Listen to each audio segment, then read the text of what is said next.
شروع اللہ کے نام سے جو بڑا مہربان نہایت رحم کرنے والا ہے۔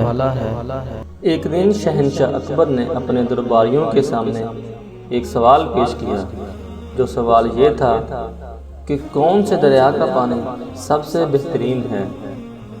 تمام درباریوں نے یک زبان ہو کر کہا کہ عالیجا، دریائے گنگا کا پانی سب سے بہترین ہے، مگر بیربل خاموش تھا۔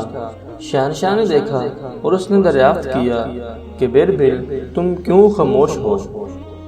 بیربل نے جواب دیا کہ مہاراج، دریائے جمنا کا پانی سب سے بہترین ہے۔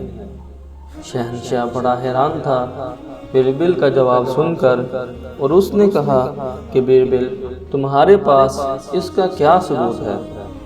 تمہاری مقدس کتاب نے دریائے گنگا کے پانی کو بہترین قرار دیا ہے، خالص اور پاک، اور پھر بھی تم جمنا کے پانی کو بہترین تصور کرتے ہو۔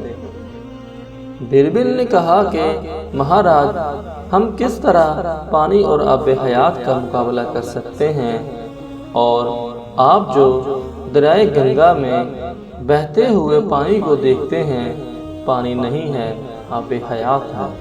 یہی وجہ ہے کہ میں نے کہا کہ دریائے جمنا کا پانی بہترین ہے۔ تمام درباری خاموش بیٹھے تھے اور صرف شہنشاہ ہی تھا جو بیربل کے ساتھ صحیح ہونے پر متفق تھا۔ دوبارہ ایک دن شہنشاہ نے ایک دوسرا سوال درباریوں کو پیش کیا، جو کہ یہ تھا کہ وہ کون سی چیز ہے جس پر چاند اور سورج کی روشنی نہیں پڑتی۔ کسی بھی درباری کے پاس اس سوال کا جواب نہ تھا۔ شہنشاہ اکبر نے یہی سوال بیربل کے ہاں بھی پیش کیا۔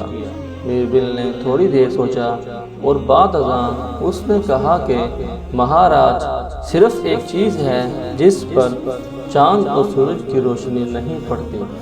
شہنشاہ نے تجسس سے دریافت کیا، وہ کون سی؟ بیربل نے کہا کہ اندھیرا۔